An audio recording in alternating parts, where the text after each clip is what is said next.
강아지 자살 다리로 유명한 영국 스코틀랜드의 오버튼 다리. 강아지가 자살을 한다고?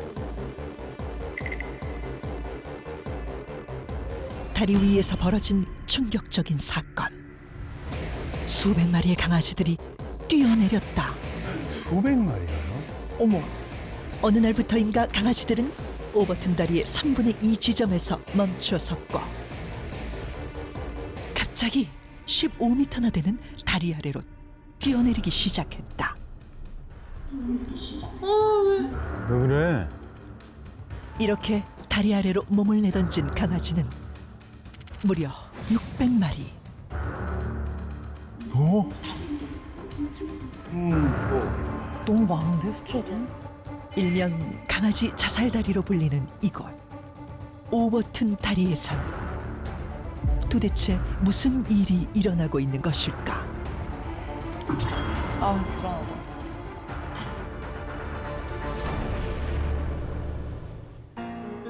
영국 스코틀랜드 덤버턴주 밀튼 마을에 위치한 오버튼 다리는 1895년 세워진 것으로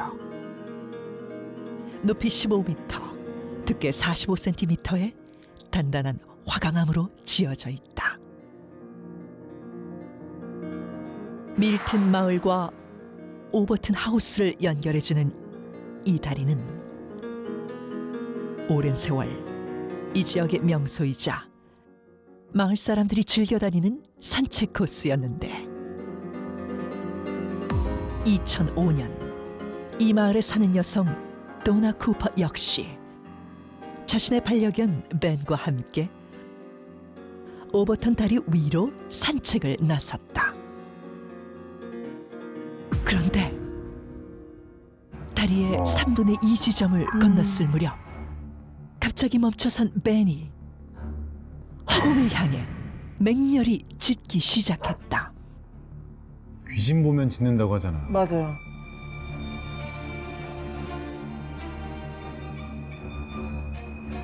그리고 미처 손쓸 새도 없이 15m 다리 아래로 몸을 내던지고 마는데 추락한 배는 등과 발, 턱이 부러져 온몸이 심하게 뒤틀려 있는 끔찍한 상태로 발견되었다. 놀란 쿠퍼는 다친 벤을 안고 황급히 동물병원을 찾았지만 안타깝게도 벤은 끝내 사망하고 만다. 저기는 강아지 산책시키고 싶지 않겠다. 괜히 목줄 찜찜할 없이는 것 안 되지. 목줄 달아서 큰 강아지는 무섭잖아요. 같아. 근데 왠지 저 지점 지나가기 싫을 것 같아. 오버튼 다리에서 투신한 건 그녀의 강아지만이 아니었는데 1950년부터 현재까지 약 600마리의 강아지가 스스로 다리 아래로 몸을 내던졌으며 근데 이 가운데 50마리는 사망했다고 한다. 놀랍게도 다리 아래로 뛰어내린 강아지들에겐 몇 가지 공통점이 있다고 하는데 첫 번째, 떨어지기 직전 허공을 향해 사납게 짖었다는 것. 진짜? 두 번째, 강아지들이 뛰어내린 곳이 다리의 3분의 2 지점에 있는 똑같은 난간이라는 것. 그리고 마지막 세 번째 공통점은 콜리다 리트리버처럼 주둥이가 긴 종류의 강아지들만 뛰어내렸다는 것이다. 아. 그러네. 다양한 분야의 전문가들은 왜 이런 사건이 일어나는지 수많은 연구를 거듭했지만 아직까지도 오버튼 다리에서 강아지가 뛰어내리는 정확한 원인은 밝혀지지 않았고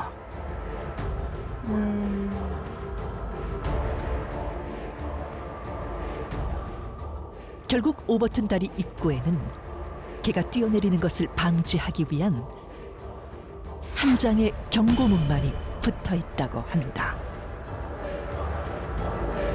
오버튼 다리 위 3분의 2 지점. 600마리나 되는 강아지들이 스스로 뛰어내린 기이한 현상. 이 위험한 다리에 숨겨진 미스터리한 비밀은 과연 무엇일까? 오늘의 첫 번째 미스터리는 바로 강아지 집단 투신, 죽음의 다리인데요. 600마리의 강아지들은 왜 오버튼 다리에서 스스로 떨어진 걸까요? MC분들은 어떻게 보셨어요? 다른 것보다도 그 긴 다리 중에서 딱 그 특정한 부분에서만 떨어졌다고 하는 게 정말 미스터리였던 것 같아요. 그렇죠. 맞아요. 제가 지금 현재 강아지의 그 문제 행동을 교정해주는 프로그램을 하고 있습니다. 아, 네. 아, 맞아. 예, 그래서 강영욱 훈련사의 제자로서 이제 조사를 좀 해왔는데 네. 네, 말씀드릴까요? 되게 거만해진 것 같은 느낌. 기분 탓인가요? 아니요. 자기는 다 알고 느꼈습니다. 그죠? 약간 느꼈죠? 너무 거들먹거리시는 것 같아가지고. 기분 탓이 아니라 실제로 좀 거들먹해졌어요. 아, 좋아요. 오늘 약간 처음으로 이제 전문가 입장. 그러니까. 네, 아, 네. 인정. 조사를 해왔기 때문에 네. 저는 확실한 의견이 있습니다. 뭐죠? 네. 이건 저주가 아니라면 설명할 수가 없습니다. 표정에서 욕한 거 기억하세요? 예. 표정에서 욕하셨죠? 잘 읽으셨어요. 네네. 자, 제가 알아봤더니 네. 어마어마한 얘기니까 잘 들어봐. 콧구멍 그래요. 이거 갑자기. 네. 자, 때는 1908년 오버툰 다리에서 한 남자가 자신의 아기를 오버툰 다리 아래로 집어 던지고 자살한 사건이 발생했어요. 그 후 그 다리에서 홀령이 보인대요. 근데 신기한 게 개들이 떨어진 그 지점이 바로 그 아기가 던져진 바로 그 지점이라고 합니다. 3분의 2 지점. 그렇죠. 일이야.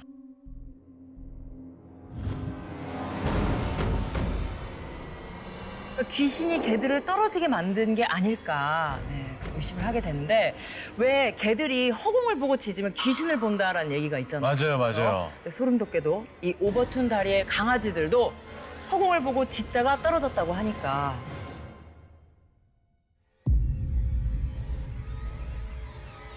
개들이 귀신을 봤다는 증거가 아닐까요? 여기까지입니다. 소름 끼친다. 뭐 그런 속설이 있긴 있죠. 뭐 개들이 귀신을 본다. 그런데 저 위치에서 개들이 뛰어내린다는 이 현상 자체가 이상한 현상인데 그 이상한 현상을 설명하기 위해서 거기에 귀신이라는 것이 있다라는 더 믿기 어렵고 더 이상한 현상 사실이라고 그거를 이유로 설명하는 것은 사실 그거는 과학적인 태도는 아니거든요. 만약에 저런 게 저주나 뭐 어떤 뭐 악령 이런 것 때문에 된다 그러면 사실 세상에 악령 조지 이런 걸로 유명한 곳 얼마나 많습니까? 그런 데서 뭐 다 그러면 뭐 개들이 뛰어내리고 뭐 좀 안 놀라시네. 그런 일이 없잖아요. 네. 제 생각에는 다리의 어떤 구조에서 개들을 뭔가 자극하는 어떤 조건이 형성되어 있을 것이다. 그런 식으로 짐작을 좀 해봅니다. 역시 과학적이다. 자, 귀신 이야기만 나오면 과학자분들은 이렇게 냉철해지십니다. 네. 자, 김범준 교수님도 절대 또 귀신 때문에 짖은 건 아니다라고 생각하시겠죠? 네, 뭐 당연하죠. 제가 집에서 몰티즈 작은 강아지를 키우는데 네. 키워보신 분은 알겠지만 강아지 시력이 그렇게 좋지 않아요. 그래요. 예. 하지만 청각하고 후각은 좋죠. 뛰어나죠. 그런데 그 보고된 거에 의하면 산책을 시키는 사람이 아무런 것도 보지 못했는데 강아지가 뛰어내렸다고 하잖아요. 네. 시각이 사람보다 좋다고 가정하면 어느 정도 맞는 얘기지만 제가 강아지 키워본 것에 의하면 강아지 시력이 그렇게 좋지 않아요. 그래서 홀령을 보고 뛰어내렸을 가능성은 없어요. 근데 청각은 굉장히 좋습니다. 집에서 뭐 초인종을 누르거나 그럴 땐 누르기 전에도 금방 현관 쪽으로 달려가거든요. 맞아요. 아무것도 못 안 듣는. 진짜 신기해. 그래서 시각 정보가 아닌 다른 방식의 정보를 이용을 해서 무언가 오해를 해서 강아지가 뛰어내렸을 수는 있지만 일단 사람이 보고한 홀령을 봤다는 시각 정보를 이용했을 리는 없습니다. 자, 김범준 교수님은요. 자살이 아니라면 강아지가 오버툰 다리에서 뛰어내린 이유가 뭐라고 생각하십니까? 강아지가 스스로 뛰어내린 이유는 착시 현상 때문입니다. 착시 현상. 착시 현상. 이 강아지가 이 다리에서 뛰어내린 지점을 유심히 보셨나요? 거기가 3분의 2 지점이라고 되어 있는데요. 네. 여기 보시면 이렇게 U자형의 맞아요. 그 튀어나온 부분. 네. 그렇죠. 고기를 강아지가 그렇게 키가 크지가 않잖아요. 그러면 이 난간보다 눈높이가 비슷하거나 약간 아래에 있는 강아지의 입장에서는 이게 이 너머가 15m 아래로 떨어지는 곳인지 아니면 여기가 평지인지를 알 수가 없어요. 그렇지. 그렇게 생각하면 일단 난간을 넘을 정도의 근력은 있는 그런 강아지들이라면 얼마든지 착각을 하고 뛰어내릴 수도 있을 것 같아요.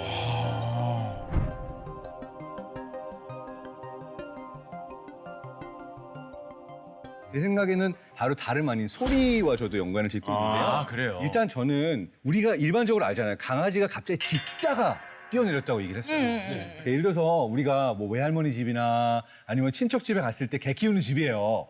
개들이 가만히 있다 언제 짖나요? 주변에 그렇죠. 사람이 지나가는 소리를 듣는데 자기 주인 발자국 소리인지 아는 사람인지 모르는 사람인지 기가 막히게 안단 말이에요. 맞아. 그러니까 뭔가 개 입장에서 이거는 좀 수상하다. 이거 뭔가 안 되겠다라고 하는 어떤 소리가 들릴 때 그 소리에 민감하게 반응을 하고 그리고 실제로 개 청각이 인간보다 훨씬 뛰어나기 때문에 제 생각에는 이 다리 지점에 왔을 때 막 짖었다라고 하는 거는 이 개가 뭔가 소리가 들렸고 공포감을 느꼈고 그렇기 때문에 갑자기 액션에 들어가지 않았을까라고 얘기를 하는데 이게 저는 굉장히 흥미로웠던 게 사실 600마리나 되는 강아지가 뛰어내렸다. 과학자 입장에서 흥미로운 거예요. 뭐가 있는데? 분명히 뭐가 있을 것 같은데? 라는 가설이 있는데 제가 찾아본 결과로는 오버툰 다리에서 약 35km 정도 떨어진 곳에 핵잠수함 정박지가 있었대요.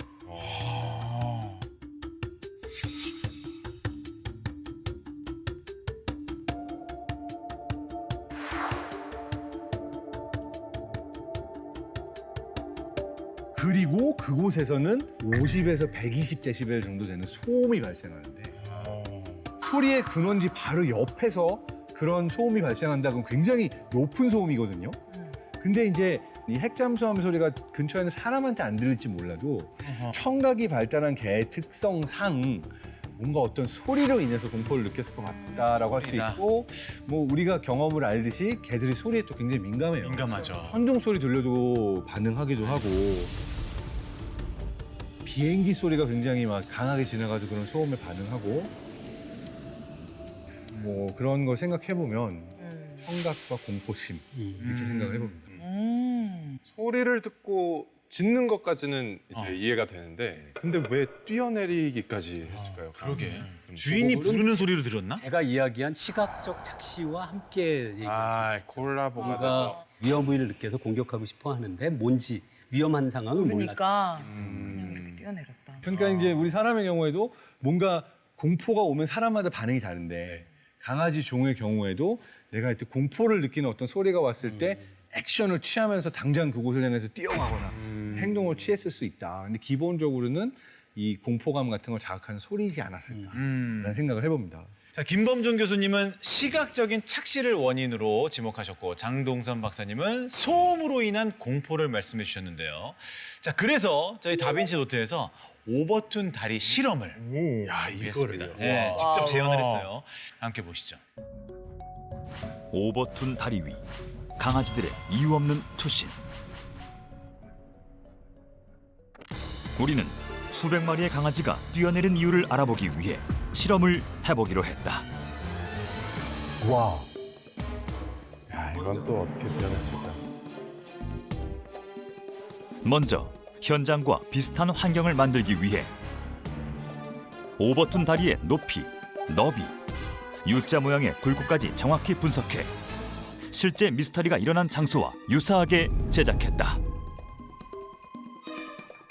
우와. 똑같다. 없어요. 그리고 오늘의 주인공. 실험에 함께할 강아지 군단까지 준비 완료. 오버툰 다리에서 뛰어내린 코가 긴 아이들만 모였다. 첫 번째 가설. 강아지의 시야에서는 다리 난간이 울타리처럼 보여 뛰어넘은 건 아닐까. 우리가 개 시선에서 이제 보게 되는 거예요. 오케이. 시각 실험은 가장 작은 퍼그부터 눈높이 순서대로 진행하기로 했다.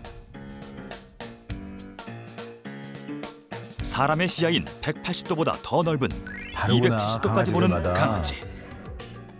강아지의 시야를 확인하기 위해 최대 360도까지 조절 가능한 카메라를 부착했다. 강아지들은 어떤 반응을 보일 것인가? 키가 가장 작은 퍼그 결이. 퍼그의 눈높이에서는 다리 난간이 어떻게 보일까? 드디어 난간에 도착한 퍼그. 저게 뭐야? 키가 작은 퍼그의 눈에는 막힌 벽만 보일 뿐이다. 퍼그는 반응 없다. 셔틀랜드 쉽독 키오. 오, 얘는 가능성이 신나게 있어 보여. 방방 뛰며 오버툰 다리로 준비가 돼 향하는데 있네. 쉽독의 눈에는 다리 난간이 보일까? 퍼그와 달리 난간의 윗부분까지 볼 수 있는데 그렇다면 혹시 다리 난간을 넘어 가지는 않고 발만 걸친다. 궁금해하긴 하는구나. 살피네. 그러게요. 다리 넘어가 궁금한 쉽독. 가려다가 다시 한 번 더 뛰어넘지는 않고 보고만 간다. 2번 선수 셔틀랜드 쉽독 난간에 발만 걸쳤다. 키에 따라 다른 시야를 보여준 두 강아지. 그렇다면 키가 클수록 다리를 뛰어넘을 가능성이 높아지는 건 아닐까? 앞선 두 강아지보다 눈높이가 높은 보더콜리 버디, 골든 리트리버 상덕이, 5마리 강아지 중 키가 가장 큰 셰퍼드 맥스. 셰퍼드는 몰라. 그죠. 오. 그러나 3마리 모두 시각 실험에 반응하지 않았다. 셔틀랜드 쉽도 오늘 키오가 이제 관심을 가졌잖아요. 이때는 키오의 가장 특징은 여기서 평상시에 어질리티 교육을 시키는 아이들이거든요. 그래서 어질리티 교육을 많이 하다 보니까 장애물이 있다 보면 보호자가 시킬 때가 됐는데 시키지 않다 보니까 자기가 호기심에 의해서 올라가지 않았나 생각이 되고요. 그래서 자꾸 뛰면서 왔구나. 아, 그래서 펄짝펄짝. 교육하던 게 있으니까. 착시 때문이 아니라면 강아지만 들을 수 있는 특정 소리 때문에 다리에서 뛰어내린 건 아닐까? 강아지의 청각 가설에 대해 수의사에게 물어보았다. 강아지들이 이제 들을 수 있는 능력은 사람의 굉장히 16배 정도? 이 주파수 영역이 사람이 듣는 주파수하고 영역이 달라요. 그래서 아무래도 그 소리에서 어떤 자극을 받아서 짚고 뛰어내리지 않았을까 생각이 돼요. 강아지의 가청 주파수는 최대 45,000Hz에 달하는데 두 번째 가설, 강아지는 특정 소리에 반응해서 뛰어내린 게 아닐까? 자동차 소리만 듣고도 다 구분한다고 해요. 주인 차인지. 맞아. 시동 끄는 소리만 들어도 안다고. 주인차를? 그래서 준비한 비장의 무기. 오버툰 다리 밑을 흐르는 계곡의 물소리를 준비하고 오, 청각 실험.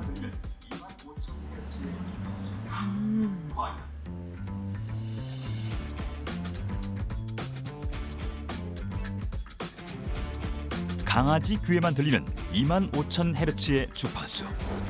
과연 강아지는 이 소리에 반응을 할까?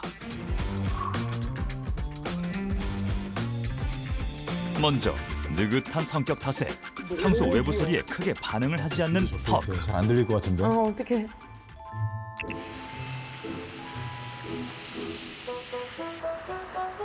분명 다리 건너편에서는 소리가 나오고 있는데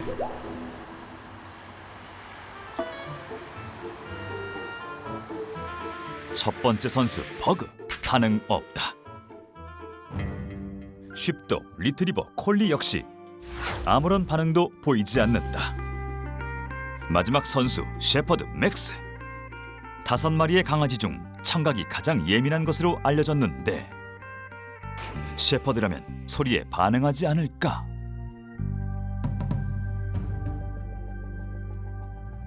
과연 멈춰서긴 했지만 셰퍼드도 반응하지 않았다.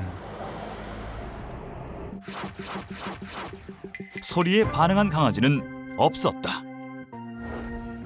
소리가 아니고 다른 소리지 않았어요. 네, 뭔가 관심을 얻는 그렇죠. 일단 개들 나오는 영상을 봐서 괜히 좀 기분이 좋아지면서 귀여워요. 네. 애들이 좀 순둥순둥해서 그런지 그렇게 예민한 반응은 없었던 것 같아요. 차분하네 또. 네. 그리고 그 난관을 넘으려고 하는 개는 한 마리도 없었고 이제 어질리티를 하는 셔틀랜드 10동만 잠깐 이렇게 올라갔었는데 그쵸. 어떻게 이렇게 아무 반응이 없을 수 있죠? 사실 아까 카메라 보니까 강아지가 들어가는데 반대쪽에 뭐인지 다 알고 있어요. 아하. 들어가면서도 보이니까 그냥 이쪽을 가나 저쪽을 가나 내가 굳이 저쪽으로 건너갈 이유가 네. 어질리티 트레이닝을 받은 견종 말고는 사실은 별로 없었던 상황이기도 하고 정보가 다 있네. 네, 또 다른 하나는 공포라는 게 그냥 아무 소리에서는 나지 않잖아요. 예를 들어서 내가 혼자 폐가에 자고 있는데 바람 부는 소리가 난다. 뭐 문 삐걱대는 소리가 난다. 그냥 뭐 폐가에서 나는 소리지. 그렇죠. 근데 갑자기 막 어떤 정기적인 소리가 난다. 발자국 소리가 난다. 칠판 긁는 소리가 난다. 아우. 막 이러면은 갑자기 소름이 돋으면서 섬뜩하면서 뭐지? 라고 공포감을 느끼게 되는데 방금 이 실험에서 보였던 어떤 우리가 사용했던 소리가 그 강아지가 들을 수 있는 주파수의 소리라고는 하지만 강아지에게 아무 의미 없는 소리였을 것 같아요. 아, 공포감을 주지 못하는. 오히려 이 강아지의 어떤 주인이 급박한 상황에서 비명을 지르는 소리라든지 또는 그 소리에서 사람이 들을 수 있는 소리를 제외하고 들려줬다. 그런 실험 셋업이었으면 가능하지 않았을까. 자, 이렇게 모든 상황을 지금 지켜보시면서 말이죠. 지금까지 말을 아끼고 계셨던 분이 계십니다. 곽재식 작가님. 화학자로서 어떻게 보십니까? 두 분 말씀은 논리적이고 맞는 말씀이었습니다만 네. 들으면서 약간 좀 구구한 느낌 아니었습니까? 솔직히 느낌상으로는 차있죠? 느낌상으로는 솔직히 약간 그런 느낌이 네, 있었죠. 약간. 제가 항상 드리는 말씀이 있습니다. 모든 문제에는 화학적인 해답이 있다. 나이스. 저는 이번에 내가 이 판을 먹었구나. 강렬하게 느꼈습니다. 아, 그래요? 오, 굿샷. 강렬하게 잡식성, 느꼈습니다. 잡식성. 네. 제가 생각하는 네. 이 미스터리의 이유는 바로 밍크 배설물 때문입니다.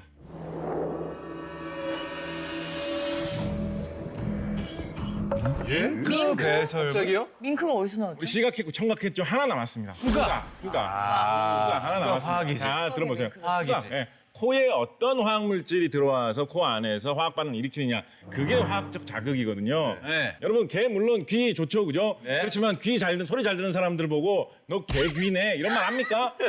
냄새 잘 맡는 사람 보고 애기네. 개코라고 하죠. 맞네요. 개 하면 후각 하면 화학 아니겠습니까, 여러분? 야, 나이스 샷. 자, 꼬리를 무네요. 저는 다리의 3분의 2 지점 그리고 코가 긴 견종들이 뛰어내렸다라는 것이 중요한 단서라고 생각을 합니다. 바로 그 지점에서 특별히 개를 자극하는 솔솔 피어오르는 어떤 냄새가 있었을 것이다 라는 것이죠. 설득된다. 리버풀 대학교의 네. 동물 행동 심리학자 데이비드 샌즈 박사라는 분이 네. 저 다리 안에서 자주 서식하는 동물들을 조사를 해가지고 어떤 냄새가 개에게 가장 영향을 미칠 수 있을까 실험을 해본 거예요. 그래서 뭐 쥐의 뭐 배설물, 다람쥐의 배설물, 밍크의 배설물 이런 걸 가지고 실험을 했는데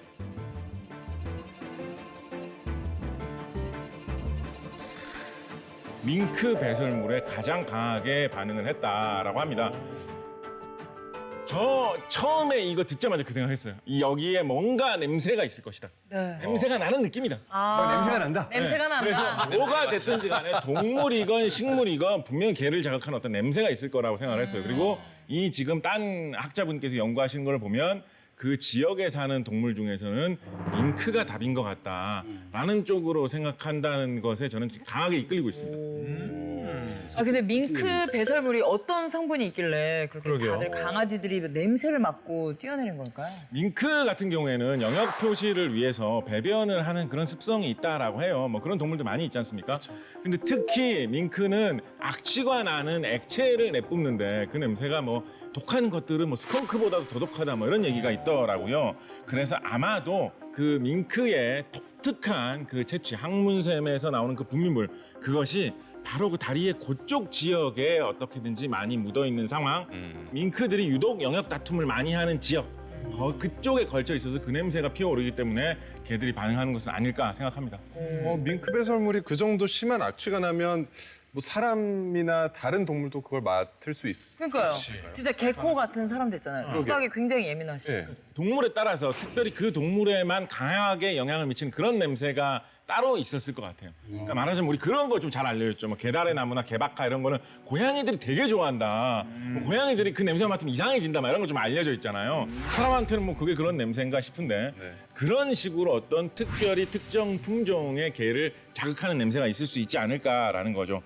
근데 15m나 떨어진 곳이라고 했는데 개들은 그 먼 거리에서도 냄새를 맡을 수 있는 건가요? 개코지 않습니까? 아, 사람의 코보다 개코 씨가 이 방송 보면 많이 놀라시죠? 다이나믹 듀오. 사람의 코보다 개코가 한 1000배에서 1억 배 정도 더 민감하다고 합니다. 그러니까 개코라면 뭐 15m 정도야. 뭐 가깝군이라고 생각하겠죠. 그러네요. 자, 그래서 저희가 후각 실험 했습니다. 아, 역시. 했군요. 네, 당연하죠. 네. 힘이 없어요. 저는 될 것 같습니다. 이번엔 될 것 아, 같습니다. 여기서는요? 기대되십니까? 화학이지 않습니까? 야, 좋습니다.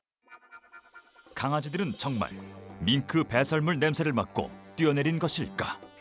먼저 밍크 배설물을 구하기 위해 동물원에 연락했다. 네, 안녕하세요. 저희는 TVN 다빈치노트라는 프로그램에서 연락드렸는데요. 예. 저희가 밍크 배설물을 구하고 싶은데 예. 동물원에서 혹시 구할 수 있을까요? 아, 우리 대공원에는 저 밍크가 없습니다. 그럼 저희가 예. 밍크를 혹시 어디 가면 만날 수 있을까요? 제가 알기로는 국내에 밍크가 없는 걸로 알고 있습니다. 그래서 밍크와 같은 족제비과인 오소리 배설물로 준비했다. 벌꿀 오소리. 얘 성격 엄청 독해요. 오소리 무섭잖아요. 오버툰 다리의 높이는 15m. 안전상의 이유로 높이 대신 15m 떨어진 곳에 오소리 배설물을 놓아두었다. 어머, 웬일이야. 저거는 반응할 수 있겠지. 벌써 될 것 같죠? 뭔가 냄새가 딱 될 것 같죠? 그 냄새 박 작가님 얘기 듣고 설득됐어요. 될 것 같아. 선수 1번 납작코 퍼그. 코가 긴 강아지보다 냄새에 덜 민감한 퍼그. 오소리 배설물에는 어떤 반응을 보일까? 다리 난간에 도착했는데 멈춰선 훈련사를 쳐다볼 뿐. 아이고, 이거 어떻게 귀엽냐. 졸려 보이는데. 냄새를 맡을 생각이 없다. 다음 선수는 퍼그와 달리 코가 길쭉한 셔틀랜드 쉽독.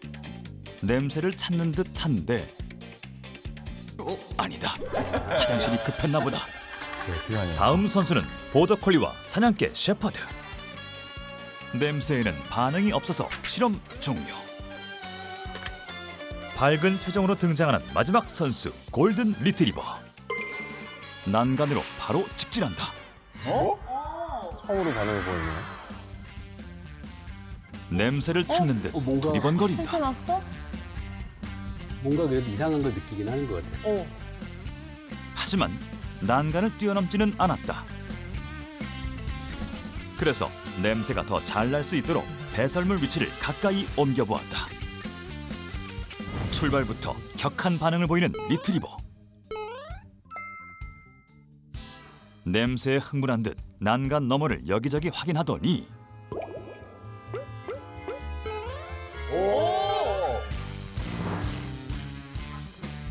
드디어 난간을 뛰어넘었다.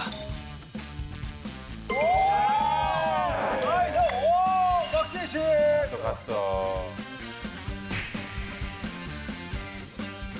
그리고 오소리 배설물을 향해 돌진했다. 지금 오버턴 다리에는 밍크 서식처와 가까이 있다 보니까 서식처라고 하는 것은 한두 마리가 지나가는 것이 아니라 많은 개체수가 있는 것이고 그마치 냄새는 굉장히 많이 배어져 있다고 보시면 되고요.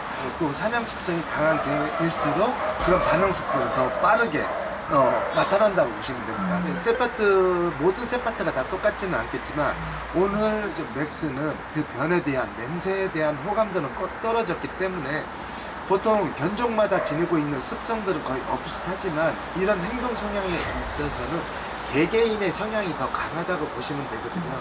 경험을 얼마만큼 했는지, 그다음에 관심도는 얼마나 높은지 그다음에 평상시 일생생활 속에서 저희가 체험할 수 있는 능력이 어느 정도 있는지에 따라서 굉장히 많은 변화를 가질 수가 있다고 보시면 됩니다.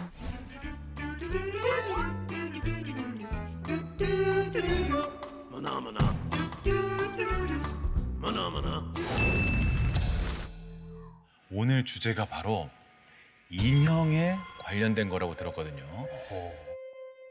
자, 일단 세계 3대 공포 인형은 에나벨,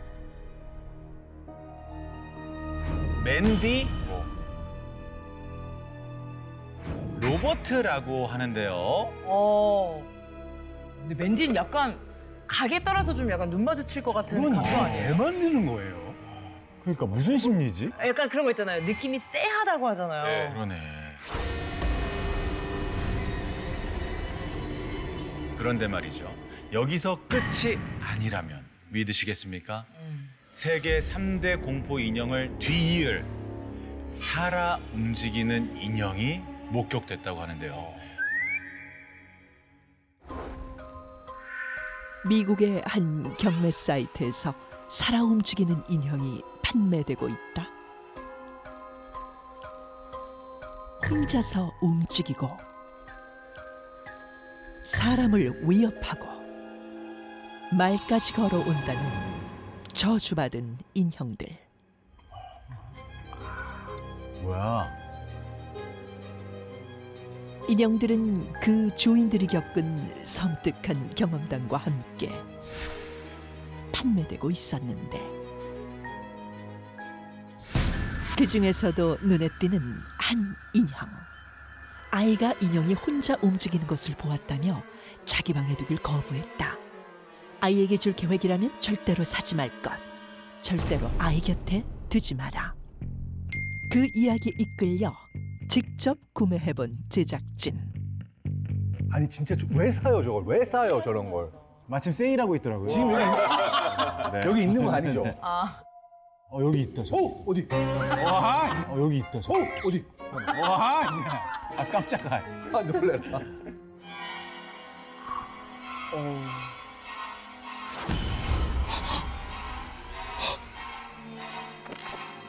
과연 주인들의 말처럼 정말 인형이 살아 움직이는 걸까?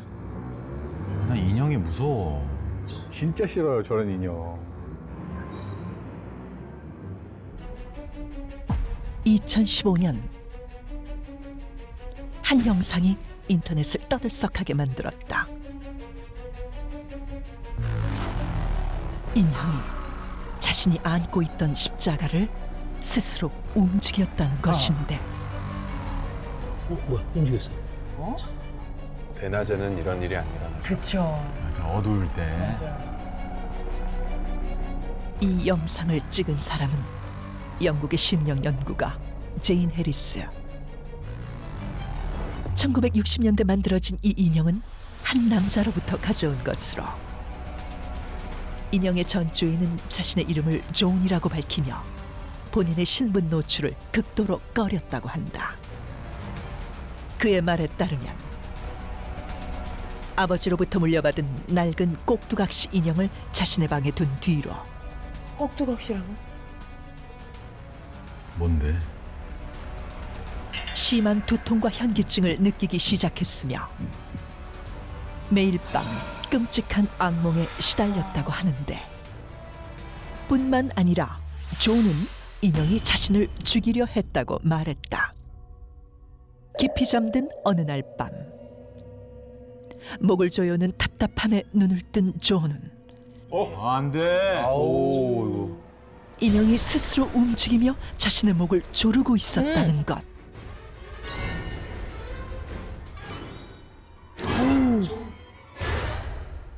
우시겠어요, 교수님. 어떻게 울보야 울보.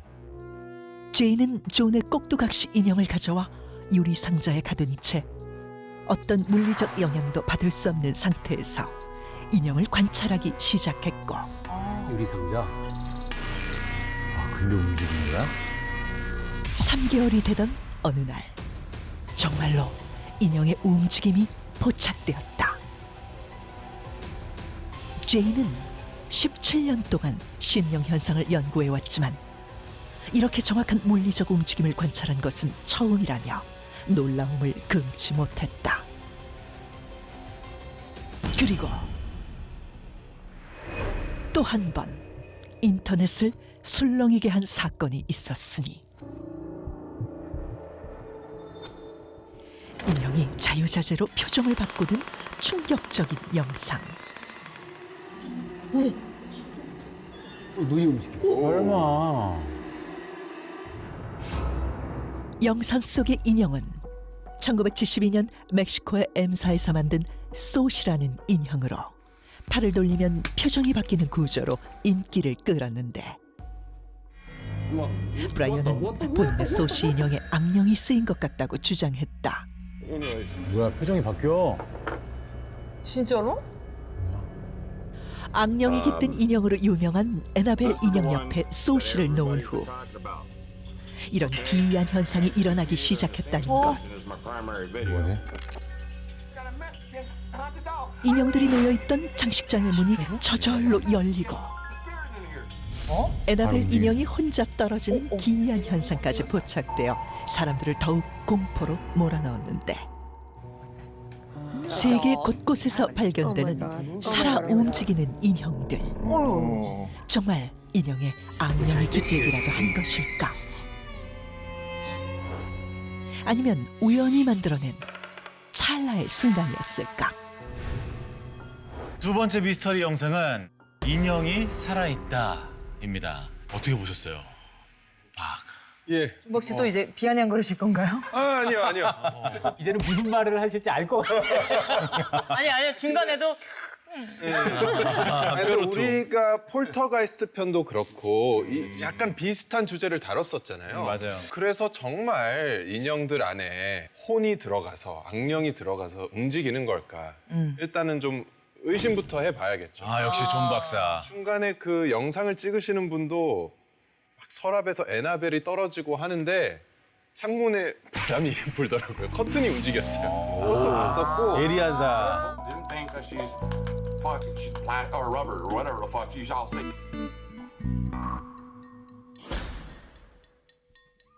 뭔가 다 이유가 있지 않을까라는 생각을 하면서 저는 봤습니다. 저는 원래 저런 기이한 현상을 무서워하는 편이긴 한데 이 녹화 때는 좀 그 무서움이 덜해지거든요. 왜냐면 왜죠? 전문가분들께서 이럴 수도 있습니다 얘기를 하시니까 네. 굳이 무서워하지 않아도 되겠다 싶었는데 오늘 우리 장 박사님께서 너무 사탄 인형 너무 싫어요 막 이러시니까 개인적인 그런 인형에 대한 약간 공포가 있어. 우리 아이한테 사주고 싶지 않아. 왜 이렇게 눈 떴다가 눈 감았다 하는 인형들 있잖아요. 맞아요. 괜히 싫어요. 좀 깨림칙하죠, 왠지.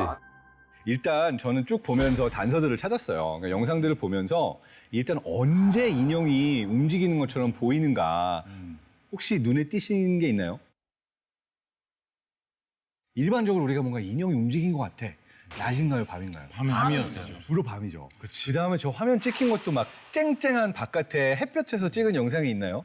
뭔가 집에 이렇게 커튼도 쳐져 있거나 약간 으스스하고. 어둡고. 그러니까 이 첫 번째 원인 자체는 그러니까 우리의 시각 시스템에 기인하는 거다. 그리고 움직인 이유는 모션 애프터 이펙트 때문이다라고 모션 얘기하는 애프터 거예요. 이펙트. 일단 우리가 늘 여러 정보가 빛의 형태로 우리의 망막에 와닿고 시각을 통해서 뇌에 전달되잖아요. 네.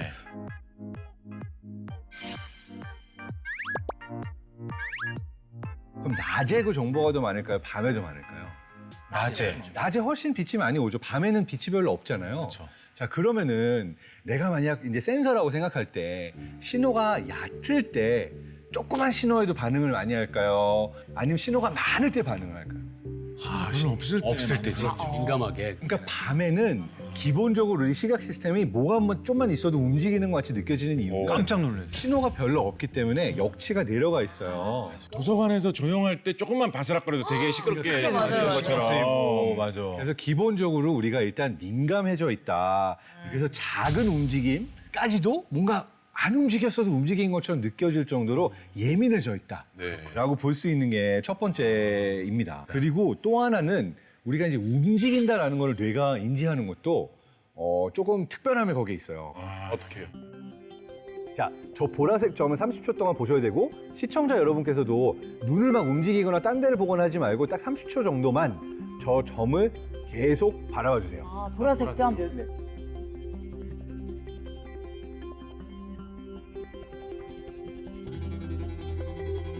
점에만 집중해서 쭉 보고 있어요. 계속 보고 계시면 됩니다. 네. 위로 올라가고 있어요? 계속 올라가요. 계속. 스트레이트. 네네네. 계속 올라가네. 올라가는 거 따라가지 말고 계속 점에 따라가지 집중. 마요. 네.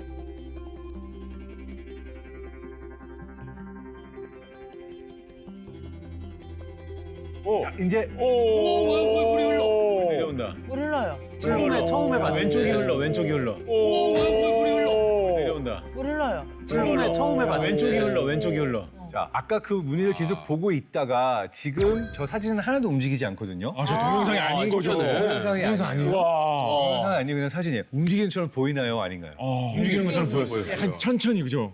내려왔죠. 내리는 것처럼. 우리 내려왔죠. 신기하다. 이게 모션 애프터 이펙트예요. 사실 모션 애프터 신기하네요. 이펙트가 뭐냐면 우리가 이제 움직인다 움직이지 않는다가 주변에 이런 움직임을 보는데 계속 한 방향으로 움직이면 뇌와 이 시각은 알았어. 저게 기본 모드구나. 흐르고 있구나. 라고 그걸 기본으로 보거든요. 그러다가 딱 화면이 바뀌고 안 움직이는 게 있으면 반대 방향으로 움직이는 것 같은 메커니즘이 보이는 거죠. 그래서 위로 올라가는 걸 봤더니 저게 아래로 내려가는 것처럼. 네네네. 우와. 모션 애프터 이펙트라고 하고 일종의 착시 현상이다. 재밌네요. 신기하다. 그래서 우리가 인형을 볼 때도 사실은 어둠 속에서 또는 뭐 그런 것도 있을 거예요. 그러니까 뭔가 다른 화면을 보고 있거나 아니면 내가 어떤 뭐 책을 보고 있는데 계속 눈을 움직이고 있어요. 책을 읽으면서 그러다가 갑자기 어딘가를 봤어. 그러면은 뭔가 안 움직였는데도 움직인 것처럼 보일 수 있는 것들이 있고. 근데 진짜 공포영화 같은 데서도 보면 왜 무서운 걸 볼 때 그냥 이러고 있다가 이렇게 봐서 이게 아니라 뭐가 막 나오죠. 아, 맞아, 맞아. 내 움직임 자체가 약간 그렇죠. 근데 여기서 질문이 하나 있을 수 있죠. 뭐죠? 뭐냐면 폭포가 무섭나요? 아니요. 방금 움직였지만 오 신기하다 이렇지. 네, 맞아요. 무섭진 않았잖아요. 그런데 인형이 움직이면 무섭잖아요. 왜 그러지? 그 이유는 우리가 타고나면서부터 뇌에서 어떤 움직임들이 살아있는 존재의 움직임인가 아니면 물질계의 움직임인가 이걸 다른 시스템으로 나누고 있다라고 하는 가설이 있어요. 근데 인형의 경우에는 사람처럼 생기긴 했지만 사실은 물질계이니까 혼자서 움직이지 못하는 게 정상이죠. 근데 얘가 갑자기 움직이는 것처럼 느껴지면 얘는 원래 움직일 수 없는 건데 라는 걸 뇌가 알고 있는 상태에서 그 법칙을 깨니까 섬뜩한 거죠. 무섭지. 하지만 처음 영상에서 우리 모두 실제로 인형이 움직이는 걸 봤단 말이죠. 김범준 교수님, 물리학 관점에서 이 현상 어떻게 설명하시겠습니까? 인형이 움직이는 현상은 역학적 평형 상태를 이용해서 설명할 수 있다는 게 제 물리학자로서의 입장입니다. 역학적 평형 상태. 예를 들어 어떤 비탈이 있는데 그 비탈 위에 구슬을 아슬아슬하게 잘 올려놓으면 거기 있잖아요. 근데 약간만 이 경사가 움직여도 구슬이 굴러내려서 아래로 굴러 떨어지잖아요. 그 이유가 구슬이 위에 있을 때보다 아래에 있을 때가 역학적으로 더 안정된 상태이기 때문이에요. 사실 모든 것들은 더 에너지가 낮은 역학적 평형 상태를 향해서 움직이는 경향이 다 있거든요. 예를 들어 팔이 움직일 수 있는 어떤 인형이 있다고 치면 그 인형의 팔은 당연히 아래를 향해 있을 때가 역학적인 평형 상태인데 어떤 이유에서든 인형의 팔이 올라가 있다면 그럼 인형에 올라가 있는 어떤 테이블이 약간은 진동을 하거나 움직이거나 그렇게 되면 인형의 팔이 이렇게 자연스럽게 내려갈 수 있는 거죠. 아까 그 눈 돌아가는 인형 같은 경우에 팔 움직임하고 연결돼 있다 그랬어요. 나중에 설명할 때. 그러니까 팔을 만약에 들고 있는 상태였는데 팔을 안 보여주고 얼굴만 보여주면 눈만 돌아가는 것처럼 보이겠지. 그런 인형에서 예를 들어 제가 그 하나를 뭐 갖고 왔는데요. 뭐예요? 와. 마술? 손수건? 귀신 들린 손수건입니다. 오. 이 손수건에는 학의 혼령이 깃들어 있습니다. 학이요. 아하. 오.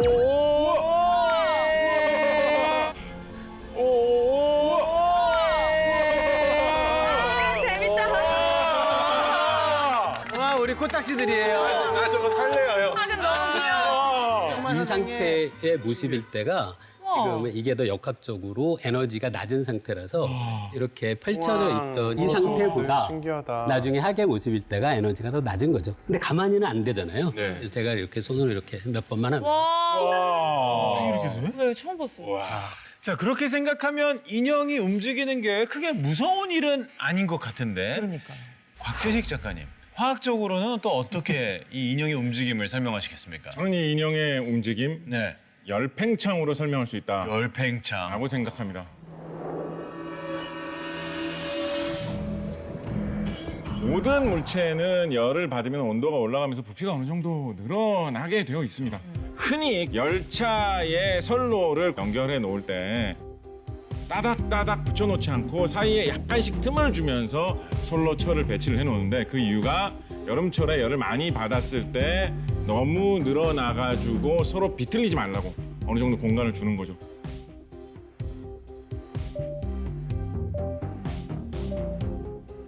또 전기줄을 이렇게 가설을 할 때 전기줄 팽팽하게 당겨놓으면 보기도 좋고 전기줄 값도 조금이라도 덜 들 거 아니에요. 깔끔하지 또. 네, 그런데 보통 살짝 이렇게 느슨하게 해놓거든요. 맞아요.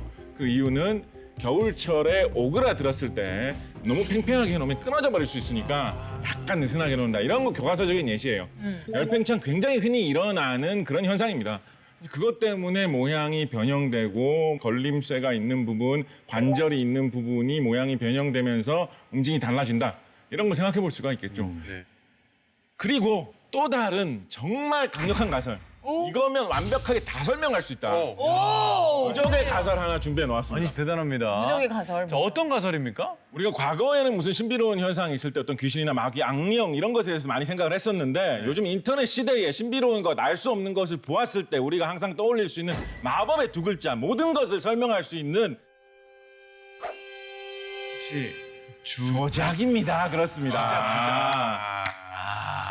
저는 사실 소리 이런 나죠? 공포 영상 이런 걸 좀 좋아하는 편입니다. 네. 좀 무서움도 많이 타지만 또 그러면서 무서운 소설을 쓰는 거 이런 것도 직업적으로 해야 되기 때문에 네. 그런 걸 많이 보는 편이거든요. 많이 보다 보면 저거 분명히 조작 같은데라는 생각이 드는 것들이 꽤나 있습니다. 맞아요.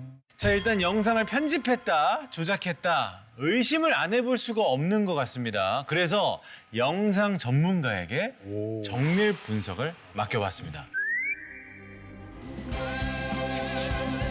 보내주신 이 동영상 같은 경우에는 유튜브에 있는 동영상이 대부분이다 보니까 이 파일 자체만으로는 위변조 판단하기는 좀 곤란한 부분이 있고요. 다만 이제 영상 분석이라는 그런 과정을 통해서 과연 어느 방식으로 위변조가 됐는지를 유추하는 방식이 될 것 같아요.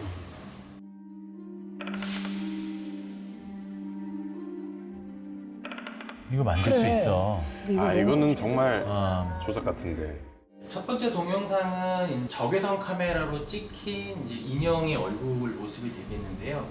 이제 보시는 것처럼 인형 스스로가 이제 눈동자도 움직이고 그리고 입 모양도 움직이는 맞아. 좀 기이한 현상이 좀 관찰되고 있습니다. 이상한 점이라고 좀 말씀드릴 수 있는 것들은 첫 번째는 화각의 변화인데요. 보이고 있는 이 인형의 모습이 좌우로 움직이는 것을 확인할 수가 있습니다. 지금 이 영상은 이제 인형이 움직인 게 아니라 카메라 자체의 움직임으로 보이는 거고요.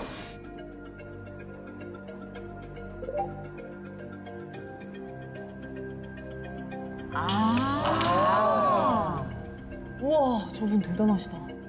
두 번째로는 지금 이 눈가에 보이는 이 흰색 광원이 급격하게 변화하는 광원을 보시는구나. 광원이 변한다라는 거는 이 카메라와 피사체 사이에 누군가가 있다라는 점을 유추해 볼 수 있는 거죠. 촬영 당시 사람이 개입됐을 가능성이 충분히 있다라는 점을 확인할 수가 있습니다.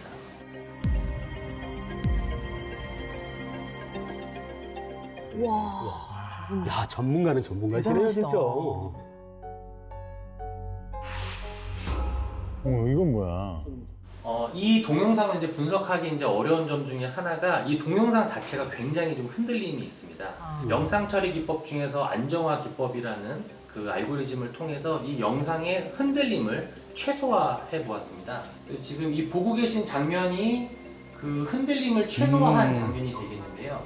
이 손의 움직임뿐만 아니라 왼쪽에 있는 마네킹을 보게 되면은 마네킹 역시 굉장히 흔들린다라는 움직임이 걸 확인할 수 있네요. 있게 됩니다. 어떤 누군가가 인위적으로 선반을 흔들게 된 거고 흔들린 결과가 인형의 손의 움직임이 발생을 하게 된 것이죠.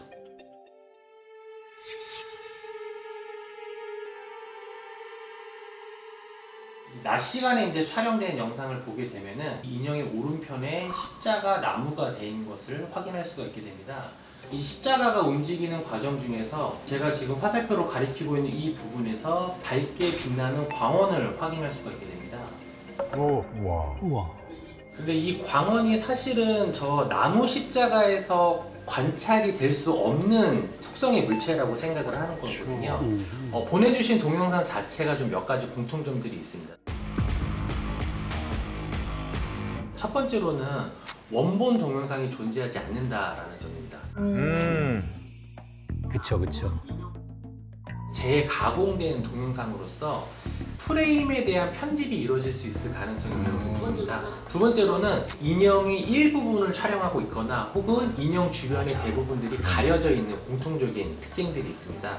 인형 스스로 움직였다기보다도 어떤 인위적인 것들에 의해서 인형이 움직였을 가능성이 매우 높다라고 판단을 합니다.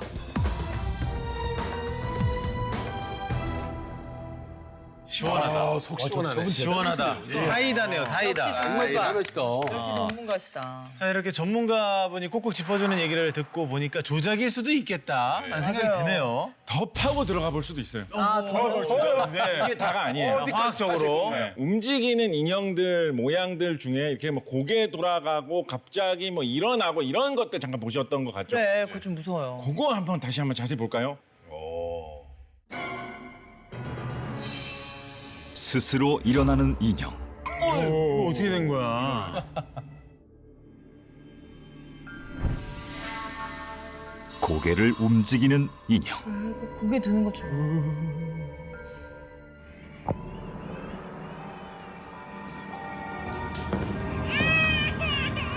소리가 나고 있어.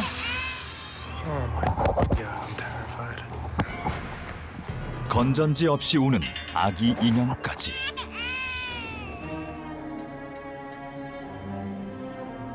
대체 무엇일까? 어렵게 영상 속 인형들의 행방을 찾은 제작진. 그 섬뜩한 모습을 직접 확인해 보기로 했는데 바로 그때 영상 속 그 움직임이 포착됐다. 이거 건전지로 이렇게 움직이는 건가? 줄을 매달았나? 피아노 줄 같은 거?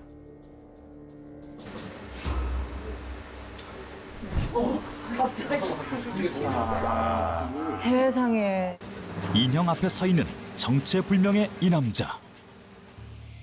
오늘의 실험을 위해 마술도구 제작가의 도움을 받아보았다.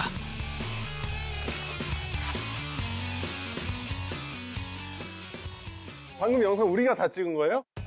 저걸 만드신 거예요? 네, 이 아기를 이제 앞으로 기울이기 위해서 모터를 사용할 겁니다. 장난감 안에 이런 이제 이 모터 끝부분에다가 낚싯줄을 감아줄 건데, 그리고 충분히 감아준 뒤에 낚싯줄을 이렇게 원형으로 만들고 아기의 목에 걸어줍니다. 그리고 모터를 고정하기 위해 나무젓가락을 붙여줄 거예요.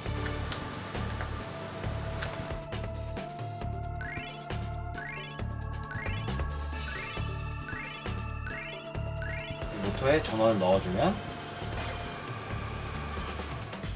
주변에서 흔히 구할 수 있는 장난감 모터로 만들어낸 스스로 몸을 일으키는 인형. 기묘한 움직임으로 소름 돋게 만든 이 인형은 네, 이 인형에 이제 키친 타이머를 이용해서 목이 돌아가게 만들어 볼 겁니다. 키친 타이머를 이용한 트릭. 이거. 그럼 돌아가죠. 당연히 그죠? 목을 열어주고요. 그리고 이 목 부분에다가 높이를 맞춰주기 위해서 이쑤시개 뚜껑을 사용할 겁니다. 와. 그리고 양면 테이프로 이 키친 타이머를 머리 위에 붙여줄 거예요. 어머 어머 어머. 헉, 감쪽 같아요. 또 목을 돌려주면 피치 타이머가 돌아가면서 목이 자연스럽게 돌아갑니다. 그렇게 완성된 인형에 그럴싸한 배경과 각도가 더해지면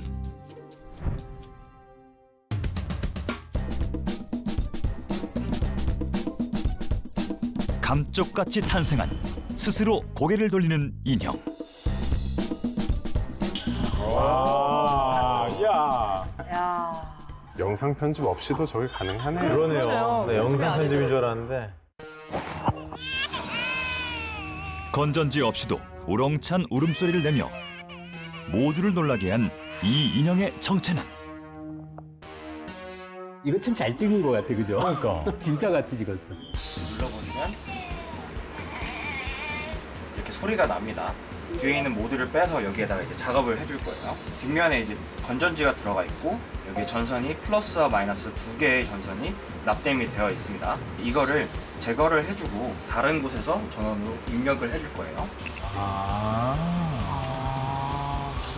드론에 많이 사용되는 이제 리튬 폴리머 배터리를 그리고 건전지에서 나오는 전선에 연결해주고요. 그리고 적외선 리모컨을 이용해서 작동을 되게 만들었고요. 건전지가 없어도 이렇게 작동을 할 수가 있습니다. 어떻게 했는지 알고 나면 별거 아닌데. 허무해지기도 하고. 예. 으스스한 분위기 속에 인형을 세팅해준 뒤 핸드폰으로 영상을 촬영해 현실감을 더해주면 건전지 없이 혼자 오는 공포의 아기 인형 완성. 아, 저 앵글이 너무 무서워. 이처럼 간단한 트릭으로도 살아 움직이는 인형을 만들어낼 수 있었다. 아, 역시 저주 인형은 없네요. 그러니까요. 확인해 보니까. 그러니까 이런 식으로 하면 누구나 조작이 가능하다는 얘긴데 근데 왜 유독 인형에만 이런 공포 괴담 얘기가 많은지. 혹시 불쾌한 골짜기 이론 뭐 이런 거 들어보셨습니까? 아니요. 뭐죠? 우리가 그냥 사람하고 비슷하지만 사람과 별로 많이 안 닮은 거, 아예 사람이 아닌 것처럼 보이는 것들. 예를 들어서 그냥 웃고 있는 모습, 이모티콘 같은 거. 그런 걸 봤을 때는 그냥 귀엽게 생긴 이모티콘이구나라고 하는데 네. 그 사이에 애매하게 적당히 사람을 닮다 듯한 모양이 있을 때 불쾌함을 느낀다라고 하는 그런 이야기가 있어요. 그래서 인형이나 뭐 로봇이나 이런 걸 만들어 놓을 때 사람을 애매하게 닮게 만들어 놓으면 약간 불쾌하고 섬뜩해 보이는 그런 느낌을 줄 때가 있습니다. 근데 이렇게도 설명할 수 있을 것 같아요. 그러니까 우리가 사실 생각해 보면은 인간은 생존을 위해서 우리가 모두 다 이제 점점 더 진화해가고 지능이 발달하고 그랬잖아요.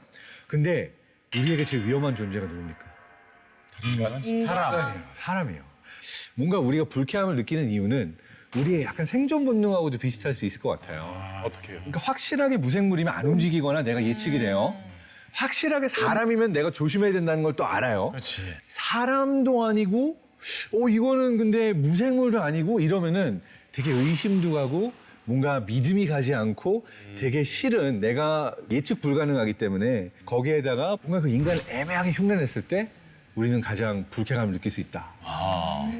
살아 움직이는 인형은 초자연적 존재에 의해 움직인 심령 현상인 걸까요? 아니면 설명 가능한 과학적 현상일까요?